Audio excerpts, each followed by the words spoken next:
Bouh.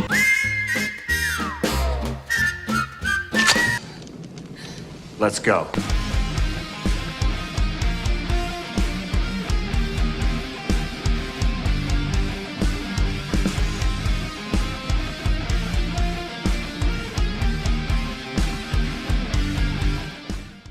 Hail to the king, baby. L'horreur au cinéma, c'est à peu près aussi vieux que le cinéma lui-même. Si on se fie à Letterboxd, les premiers films d'horreur nous viennent de Méliès, comme beaucoup de choses, en 1896. Mais pour moi, c'est vraiment à partir des années 20 que le genre s'est popularisé avec Nosferatu, le cabinet du docteur Caligari et tous les Universal Monsters comme Frankenstein, Dracula, l'homme invisible et j'en passe. Puis le genre a évolué avec Hitchcock et ses thrillers plus profonds, Romero et ses zombies anticapitalistes, et la grande période des slashers avec Jason, Michael, Freddy et compagnie qui s'est à peu près arrêtée avec l'arrivée de Scream. En gros, chaque décennie a son genre de prédilection et ses films cultes. Et s'il ne fallait se souvenir que d'un film des années 2010, ce serait sans aucun doute Conjuring, les dossiers Warren. Une chose affreuse s'est passée ici, Ed. Qu'est-ce qu'il y a? Sorti en 2013, le film s'inspire de l'histoire vraie de Ed et Lorraine Warren, un couple de chasseurs de démons qui va tenter d'aider une famille dont la maison est hantée. L'histoire est simple mais terriblement efficace, mêlant à la perfection enquête paranormale et horreur. L'ambiance lourde nous met dans un sentiment de stress constant, et quand les éléments horrifiques arrivent, on a vraiment peur. C'est beaucoup aidé par les jumpscares qui sont originaux et surprenants. Alors pour ceux qui ne savent pas, un jumpscare, c'est ce que j'ai fait en intro. Tu instaures une ambiance calme mais pesante pour faire ressentir que quelque chose d'effrayant va surgir à n'importe quel moment. Et tu fais surgir un élément horrifique d'un coup avec un bruit flippant. Ça peut être terrifiant comme ridicule, alors faut bien le faire, et dans Conjuring, c'est super bien fait. Avec son budget de 20 millions de dollars, il en a rapporté en tout plus de 300 millions, ce qui en fait un des plus gros succès de l'histoire du cinéma d'horreur. Face à un tel succès, non seulement ils ont fait une suite, mais ils se sont aussi dit que des spin-offs ce serait pas mal. Ainsi est né ce qu'on appelle le Conjuringverse. Un peu à la manière du MCU, du DCU et du Monsterverse, le Conjuringverse réunit plusieurs films plus ou moins connectés, mais tous produits par Peter Safran, l'actuel co-PDG du DCU, et James Wan, le réalisateur de Conjuring. Et c'est un an après ce film qu'est arrivé son premier spin-off, Annabelle, centré sur la poupée du même nom, qu'on voyait déjà un peu dans le film de James Wan. Même si je lui reconnais quelques bonnes idées de mise en scène et de jumpscare, j'ai été beaucoup moins pris dans l'ambiance, et pour être honnête, même si la gueule d'Annabelle est creepy, une poupée qui ne bouge que hors champ me fait pas peur. Mais heureusement, après ça, on a eu Conjuring 2, le cas Enfield, qui est tout aussi bon que le premier. Même si perso, je trouve un poil moins terrifiant, les personnages sont mieux développés et plus attachants. Et puis quelle fin! Non mais vraiment, quelle fin! Le film est aussi l'introduction de l'Anon, qui est terrifiante et sans aucun doute l'un des monstres les plus marquants de ces dernières années, avec Annabelle. Et tant qu'on parle de la poupée, elle a eu le droit à son origin story avec Annabelle 2, la création du mal. Bon, il y a un petit retcon par rapport au précédent, parce que dans celui-là, on insinuait que la poupée avait été possédée suite à l'attaque des disciples de Manson, mais on va faire avec. Le film est en soi pas incroyable, mais je le préfère au premier. Le décor change de ce qu'on a dans les autres films, et il a plein d'idées un peu connes, mais marrantes. Mais bon, vous attendez pas un chef-d'œuvre non plus. Ensuite, on a eu un nouveau spin-off avec l'Anon, et... vous vous souvenez quand je vous ai dit qu'un jumpscare pouvait être aussi terrifiant que ridicule? Pour l'Anon, c'est la deuxième option. Surtout qu'ils en abusent, car même si l'Anon fait peur, on la connaît déjà, et ils essaient de compenser ça en balançant plein de jumpscares avec la même formule. Ce qui fait qu'au bout d'un moment, t'as capté le truc, et ce qui devait être inattendu devient super prévisible. Et parce qu'on change pas une formule qui marche, ils ont fait un nouveau spin-off, mais ce coup-ci sur un monstre inédit, la malédiction de la Dame Blanche, le film le plus osef du Conjuringverse. À part la présence très secondaire du prêtre d'Annabelle, y a rien qui le lie au reste de l'univers. Et au niveau de la qualité, c'est pas ouf, c'est un film d'horreur ultra basique, sans grande originalité, avec juste un petit travail sur les reflets. Et vous attendez pas à retrouver la légende de la Dame Blanche qu'on connaît en Occident, c'est juste la VF qui a fait n'importe quoi pour vendre le film. En VO, c'est la Llorona, un démon du folklore mexicain qui hante ceux qui l'entendent pleurer. Faut savoir qu'il y a un autre film associé à la saga, Wolf at the Door, qui est basé sur le meurtre de Sharon Stone par la famille Manson, qui fait vite fait référence à Annabelle avec le détective, et j'imagine le fait qu'on faisait déjà référence à Manson dans Annabelle.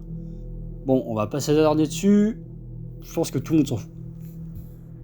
Le film suivant s'inscrit plus dans l'univers vu que c'est Annabelle, la maison du mal, vous aimez bien mettre le mot mal dans la traduction VF, où Annabelle va déchaîner les démons enfermés dans la pièce spéciale des Warren. Alors dit comme ça a l'air super, on pense qu'il va y avoir plein de démons et le retour de certains qu'on connaît, mais au final ils en exploitent vraiment que 2 ou 3 et bah il se passe vraiment pas grand chose vu que ça dure qu'une nuit et au petit matin tout rentre dans l'ordre sans aucune conséquence. C'est un peu comme un train fantôme. T'as vu des monstres, mais au final, ça fait plus de peur que de mal, même pour les personnages. Et encore, ça fait vraiment pas peur. Mais bon, il est temps de revenir aux bases avec Conjuring 3 sous l'emprise du diable. Ok, jusque-là on a eu des films qui étaient pas ouf, mais là c'est Conjuring, c'est la saga principale, ça va forcément être bien. N'est-ce pas? Le film s'éloigne pas mal des deux précédents, se centrant plus sur l'enquête que sur l'horreur, et n'arrive pas à trouver l'équilibre entre les deux comme l'avaient fait ses prédécesseurs. Surtout que la résolution de cette enquête est pas mal décevante. Mais on aurait pu lui pardonner si l'horreur est efficace, ce qui n'est pas le cas. Pire, c'est oubliable. Dans les précédents, on se souvenait du claquement de main dans le noir, du démon sur la commode, ou de la nonne qui sort du tableau. Mais dans celui-là, il n'y a aucun moment qui reste dans la mémoire. C'est pas le pire film qu'on ait vu jusque-là, mais c'est de loin le plus décevant. Bon, bah j'espère que le prochain remontera là. Oh, va te faire foutre. Comment un univers qui partait si bien a pu tomber aussi bas? Je veux dire, les deux premiers films Conjuring sont excellents, ils ont eu des impacts dignes de blockbuster. Alors comment est-ce que... Ah, c'est peut-être ça le problème. Ces films sont des blockbusters. Un blockbuster, c'est un film qui dispose d'un gros budget et sur lequel le studio compte pour être un succès populaire. Et évidemment, rapporter un maximum d'argent. Et pour ça, il faut toucher le public le plus large possible. C'est pour ça que le MCU, dont tous les films sont des blockbusters, ne prend pas beaucoup de risques. Il ne peut pas se le permettre au vu des enjeux.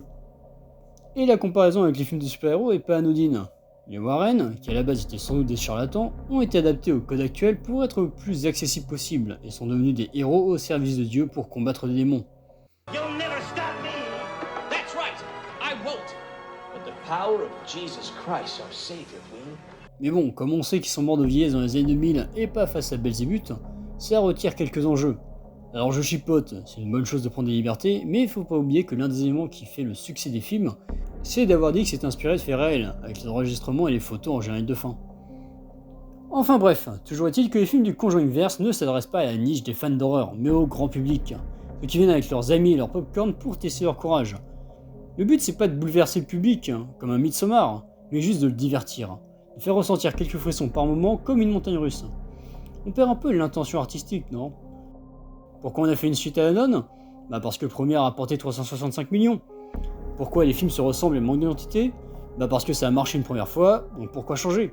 On pouvait déceler une identité avant, mais aujourd'hui les films du Conjuringverse sont ce qui se fait de plus basique dans le paysage horrifique.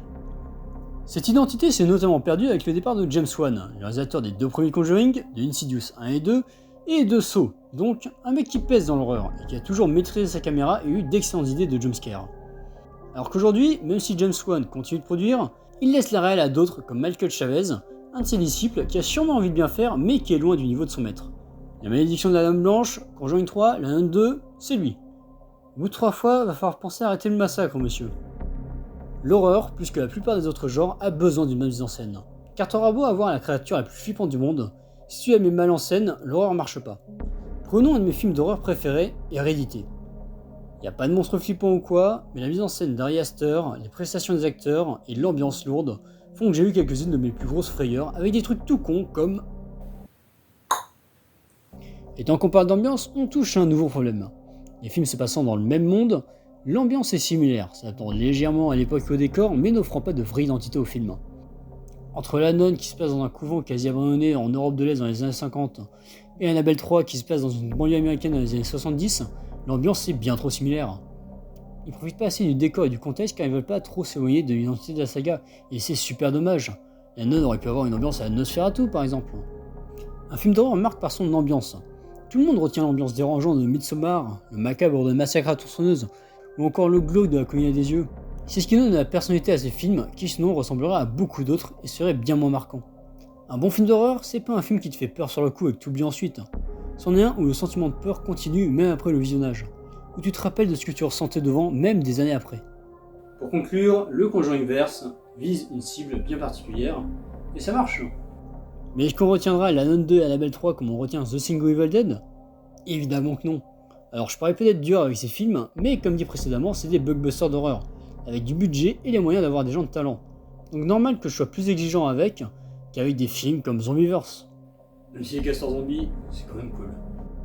Toujours est-il que le Conjuringverse n'est pas encore fini, car cette année sortira le 4ème et ultime film de la saga principale, Conjuring The Last Rite, qui je l'espère conclura bien l'histoire des Warren.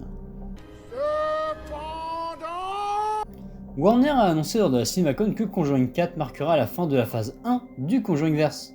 Donc on va encore en bouffer des exorcismes. J'avoue avoir du mal à voir l'intérêt de construire ce genre d'univers connecté, à part pour vendre sur le nom. Genre ça va se finir sur un giga crossover contre Satan, un truc comme ça? Ouais, ça sent la machine à fric, mais vu la stratégie de notre ami Zaslav, l'antagoniste ultime du cinéma qui a décidé de tout miser sur la franchise, c'est pas si étonnant. Sur ce je te dis à la prochaine, et n'oublie pas que le seul avis qui compte, c'est le tien. Et j'espère qu'ils ont pris un bon réel pour The Last Rite.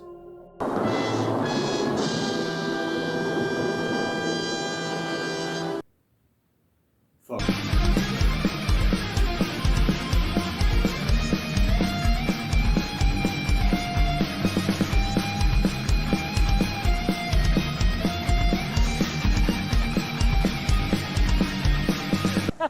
It's over!